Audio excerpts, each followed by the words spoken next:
construction.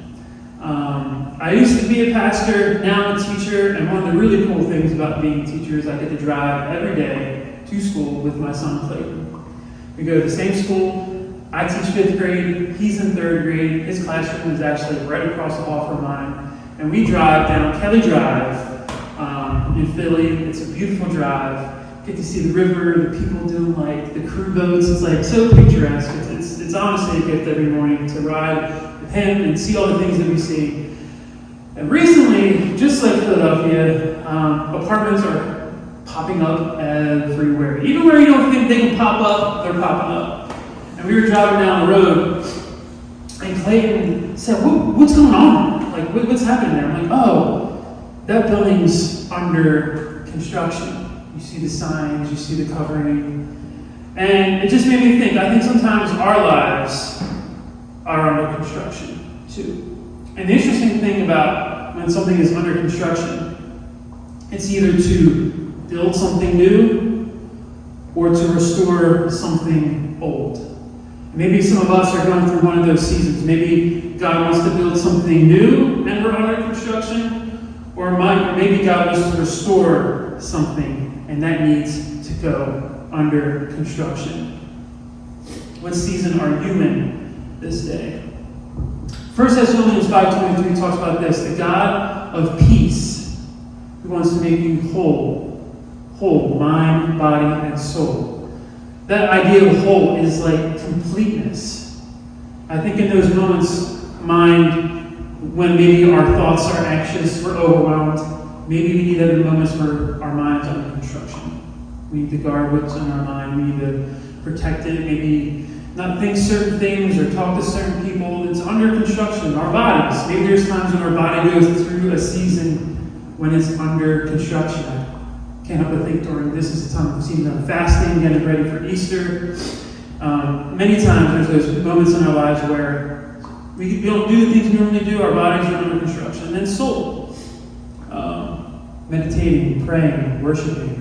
Those times when our bodies are under construction, mind, body, and soul, it all matters to God. And He's the God of peace. He wants to give you those things. A lot of times, it's interesting talking to God to young people. A lot of times they have this idea that God's always mad at them, that they do something wrong, and then there's a heavenly consequence. And it's amazing how sometimes that idea sticks with us as we get older too. Well, why does this happen? Well, I must have done something wrong in my life, or my parents did something wrong in my life, or this, that, and the third. But God is not angry at you. God is not out to get you.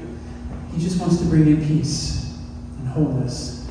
And we need to trust His way and how He works. Because when Clayton was looking at that building under construction, he didn't see a building that's yet to be built. He just saw a wreck, a mess. And sometimes when we look at our lives, we see the same thing, a wreck, a mess.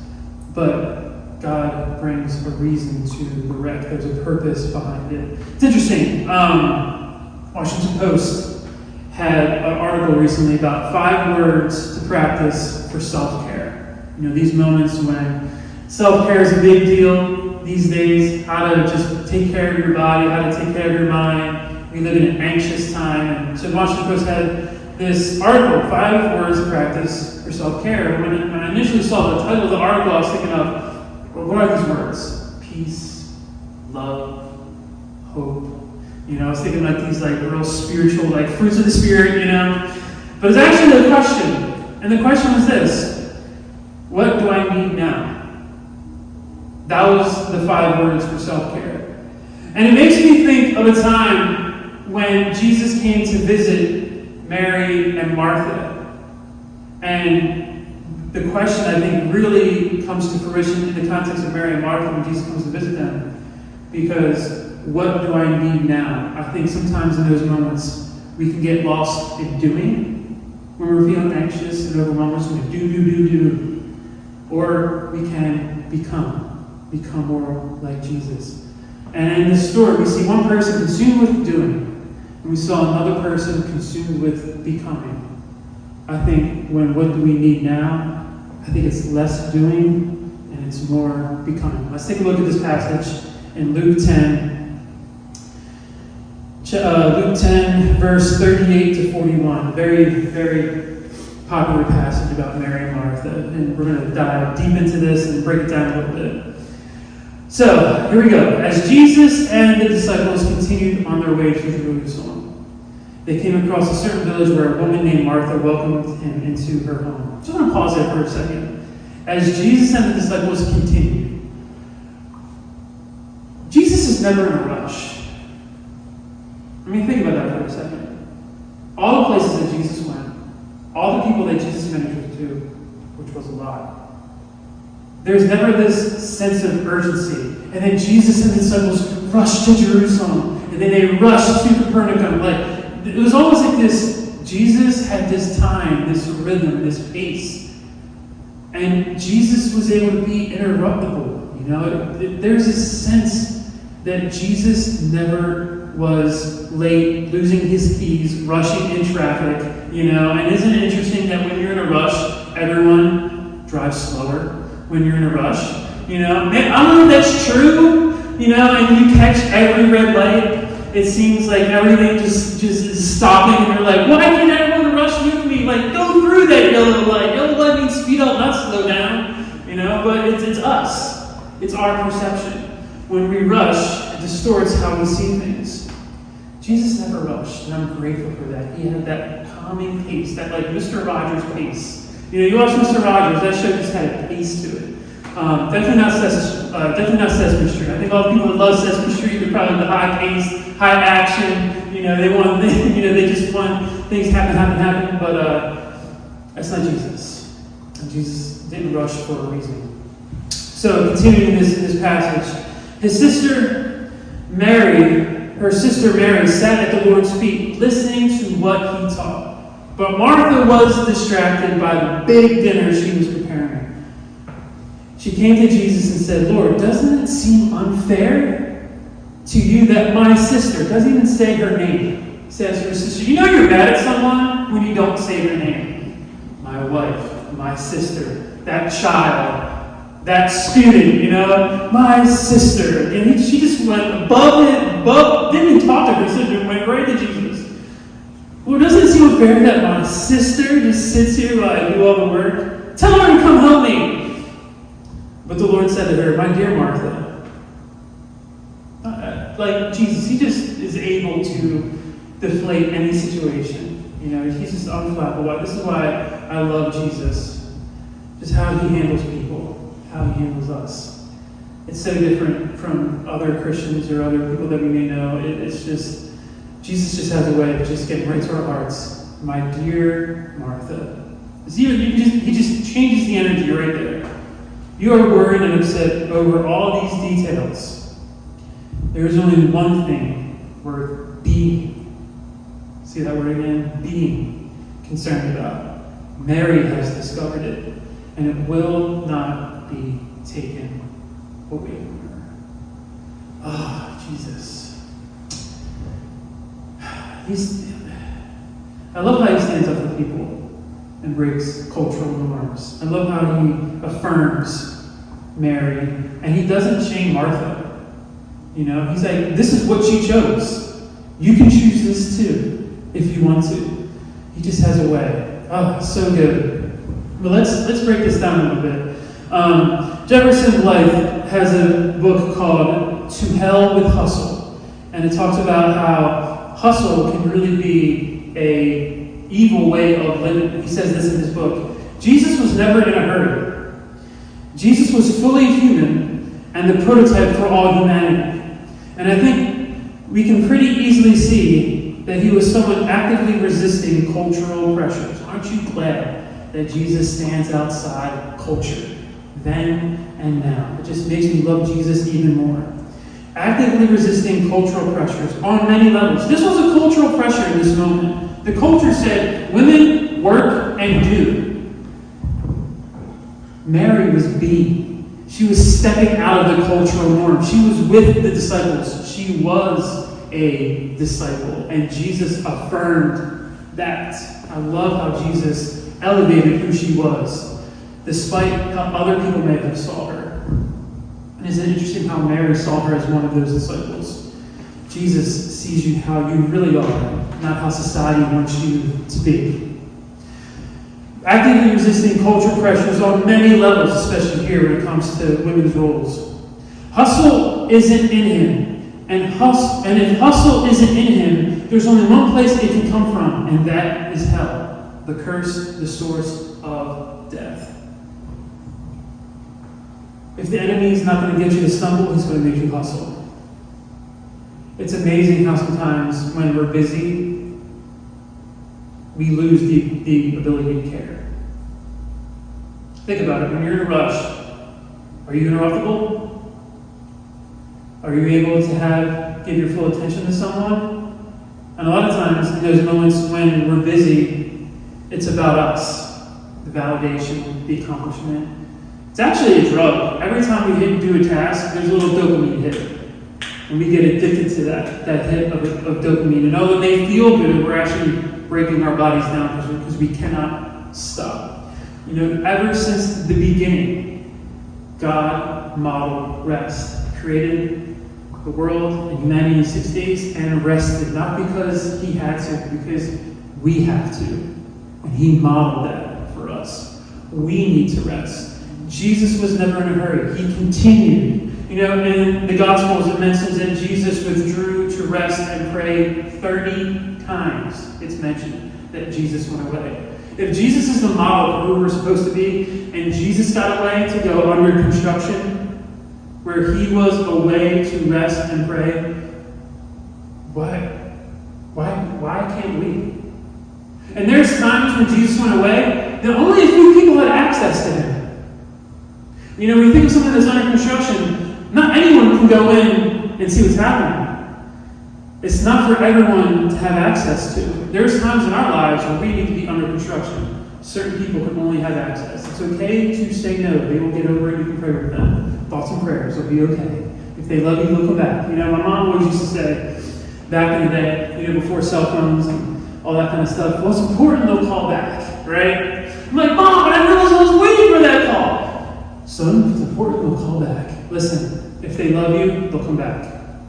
And if they love you, they'll respect your no. If they don't respect you, there's a problem. All right, Jesus withdrew and prayed. It's okay to have those seasons where we withdraw and we put up our under construction signs. Mary was able to say no. She said no to Martha. It doesn't say in the scripture, but I guarantee, Martha probably gave her that look like one of those looks not the stereotype, but women, you'll have a way of communicating with eyes. You know what I'm saying? There's ways to say things with the eyes. I'm sure Martha was giving Mary the eyes, But Mary said no. Her no to that situation was able her to say yes to Jesus. We have a hard time saying no. I have a hard time saying no. I'm a recovering pleaseaholic. It's been probably 20 days since the last time I pleased someone. We go through this season because we don't want to let them down, or we feel obligation, we feel like we have to always say yes. But sometimes we need to say no. Mary said no. It's brave to say no. And Mary was the one that wasn't anxious because she said no.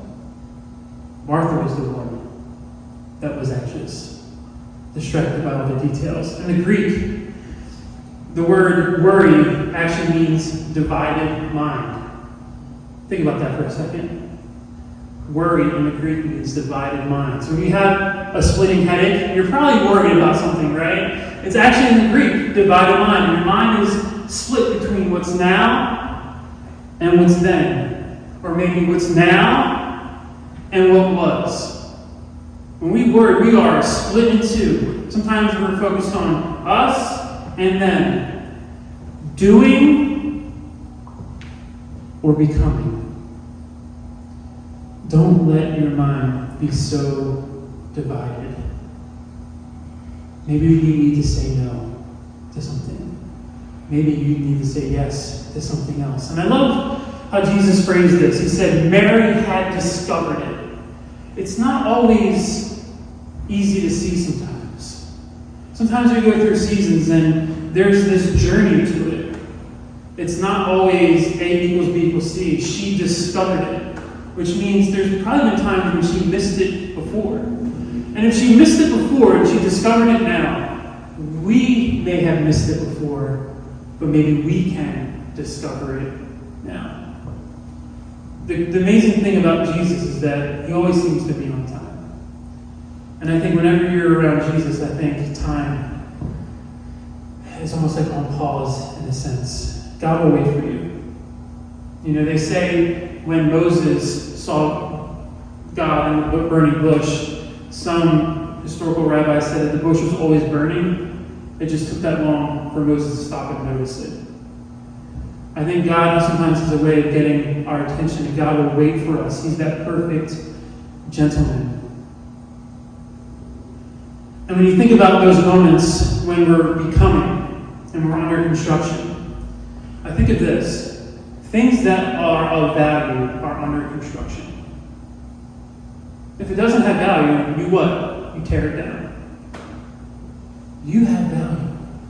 And if you're going through a season where you're under construction, it means that God has a plan for you and he's not giving up on you. Mary knew her worth.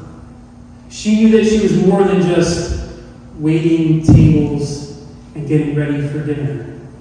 She knew she was somebody. She knew whose she was. She understood that she was a disciple. And this whole idea of how we see ourselves in light of how God sees us and God's purpose really crystallized for me when I completed my master's program this fall. I'm in this season where I'm still teaching, but I finished my master's and I'm kind of like in this weird in-between phase. And I started looking at jobs to teach. I was like, well, I can teach here, make a little bit more money, or I can teach there, make a little bit more money. And then I was like, wait, I've got a degree. Why am I still looking at the same job? I'm going to go for administration. I'm going higher. And so I started looking at these other jobs. And in my mind, I started to get that imposter syndrome, like, you're just a teacher. You're just this. You're just that. And I was like, no, I'm qualified. I have my master's with honors, by the way. I had to say that because I barely graduated Bible college, right? And it's interesting because I was having an interview, and they were talking about how they needed a GPA above 3. And they're like, we can take your undergrad or your grad. I was like, oh, please take my grad. I'm like, you don't want to see my undergrad. I was just happy to graduate. But it was a whole mind shift for me to see myself as qualified. Some of us don't see ourselves as qualified because we think of all the things we've done wrong instead of thinking of all the things that Jesus has done for us on the cross. We are qualified. You are qualified.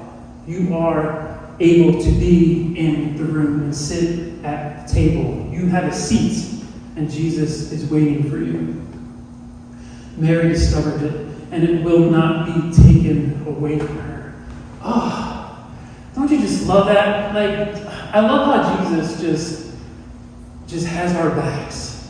Because I think there's times when we do get to those seasons where we do grow, we do progress, and aren't there people that say, maybe you're not that? I'm not like that, that's you.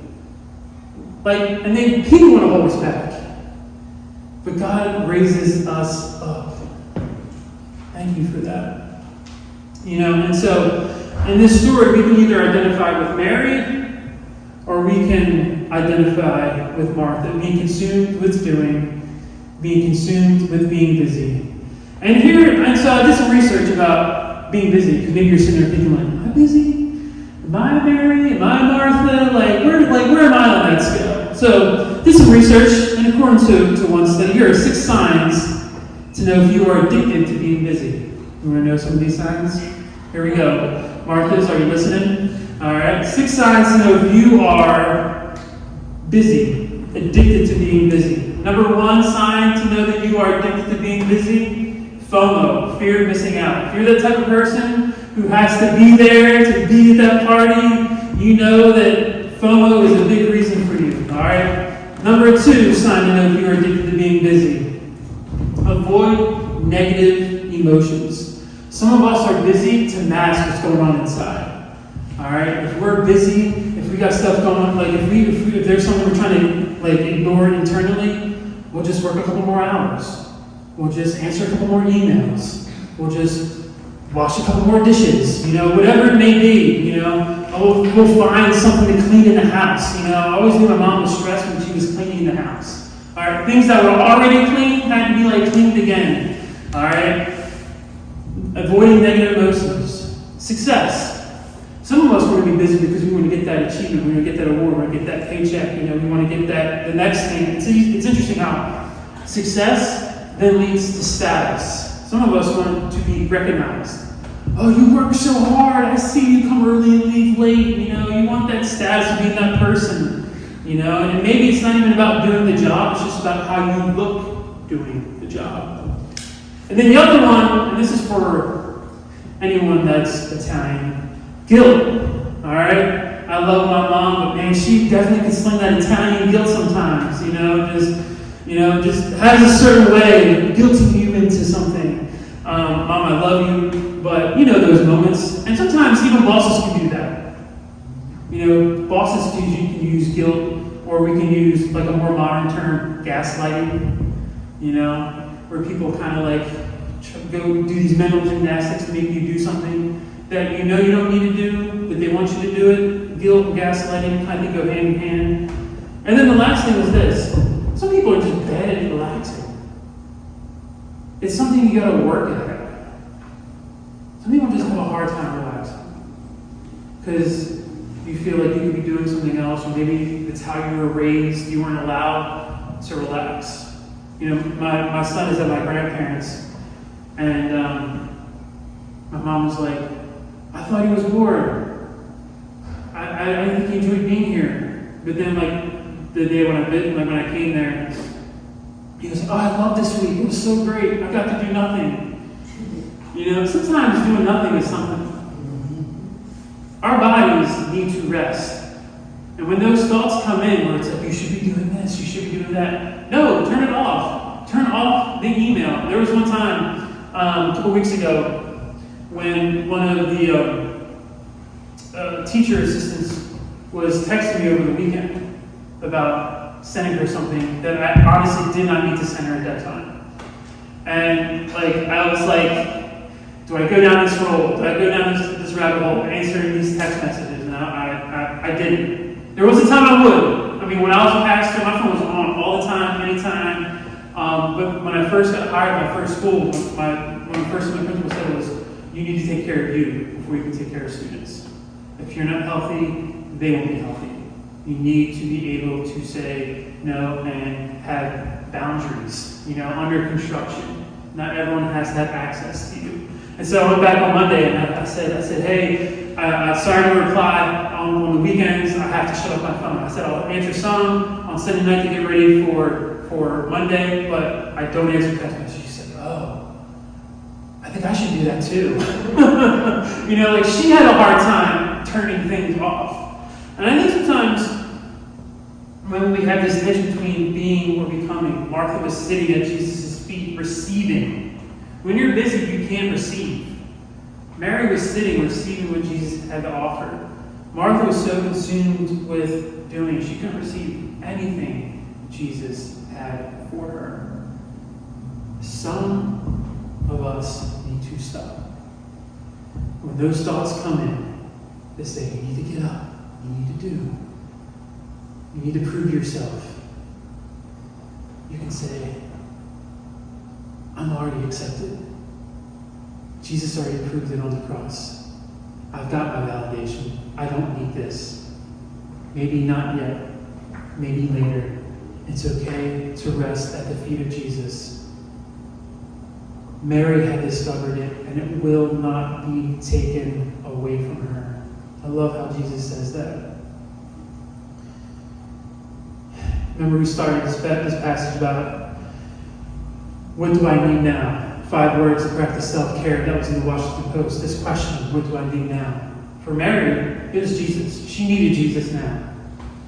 Maybe for some of us, we can read all the books, do all the things, have the hustle and all that kind of stuff. But maybe what we really need to do right now is simply stop and be in God's presence. And it may seem really hard at first because you're going to have to give up that control and there's dopamine hits of getting things done, and realize that Jesus has already did it. And he's with you, and he's holding you up. Sit at Jesus' feet. It may be hard at times, but it's worth it. Because if we don't rest, it actually affects our bodies in a pretty powerful way.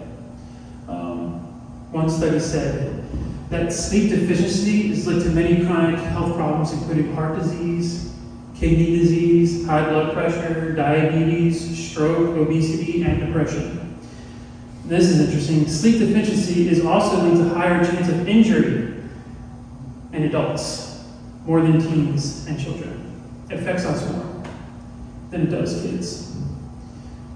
That's why, you see all those memes like, when I turn 30, going out to me, like, ends at 9 o'clock. You see some of those memes. Our bodies change. Listen to your body. Listen to those signs. It's interesting. I got my cell phone here.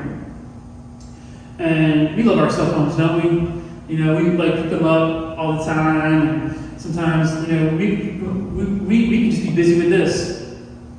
Scrolling, just numbing. We'll have a show on and just be scrolling on our phones.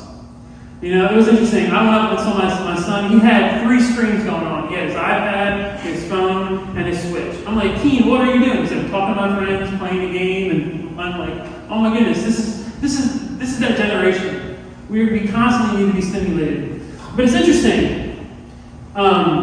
There's actually something on my phone that talks about battery health. Our phones have something called battery health. And there's something on our phone called an energy saver, where you can make your battery last longer. And one of the ways that you do this is you go to you go into your general settings, like what we notice for this later on, and then you go to, this is interesting, background app refresh. There are apps running in the background of your phone that causes your phone to drain quickly. When you put it in energy saver mode, it turns off all the other apps so that they won't refresh and they won't update.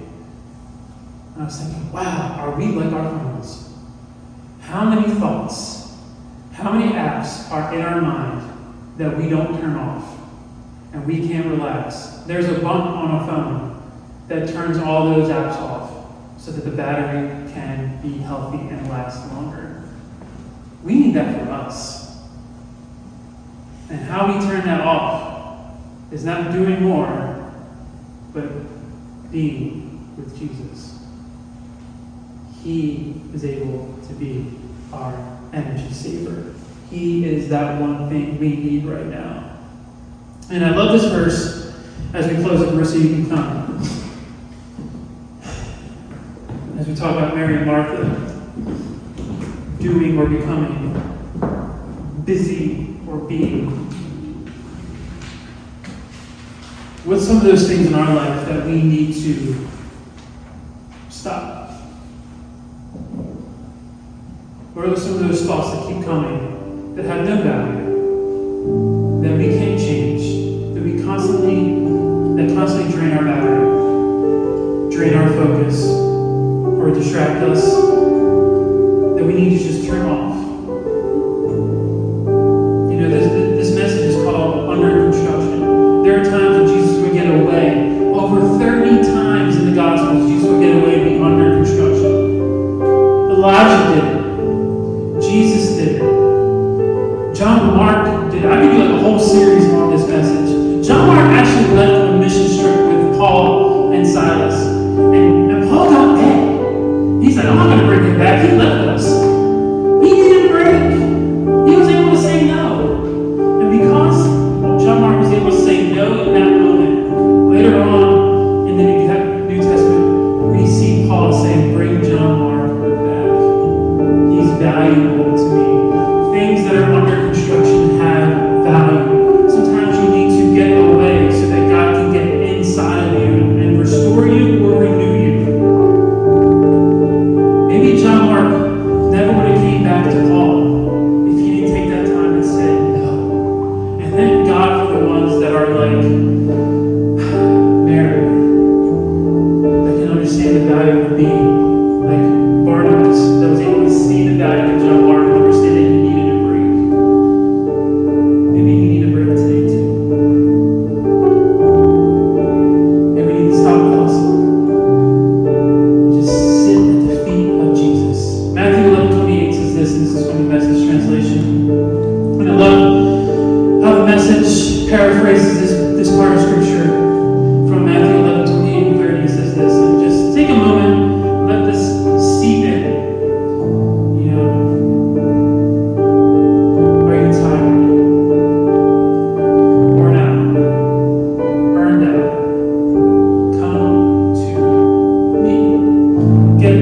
away with me. Recover your life. I'll show you how to take a real rest. You see that again? Jesus saying this. I'll show you. Watch me. I'll show you how to take a real rest. It's not easy for us. That's why Jesus needs to show us. Walk and watch how I do it. Not run and go. Walk and watch. Maybe we change our pace. Walk and watch how I do it. Learn the unforced rhythms of grace. Oh, come on, that preaches. Learn. See, there's that thing again. It's hard. Accepting that grace. Being able to receive the unforced rhythms of grace. Jesus will never force you to rest. He just waits. And he's always waiting for us. He won't lay anything heavy or ill-fitting on you.